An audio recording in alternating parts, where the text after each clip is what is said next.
Satu benda saya nak tanya kepada Sir, selain kekuatan fizikal, penyediaan fitness dan sebagainya, kekuatan mental ni, macam mana Sir bentuk kekuatan mental yang kuat untuk naik? Saya percaya mental ni selalunya dibentuk dengan pengalaman. Ya, setiap kali kita melakukan satu perjalanan, dia akan membantu kita untuk menerima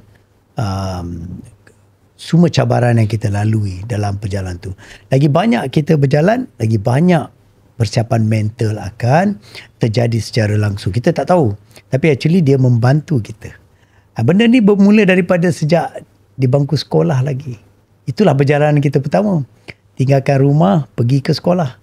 Ada kadang-kadang mak bapak yang hantar. Ada kita yang melakukan sendiri, naik kayu basikal. Bukan macam basikal sekarang. So kayu basikal dulu, semua kan kita pergi kan. So benda tu semua membantu kita melakukan persiapan mental kita untuk menghadapi cabaran.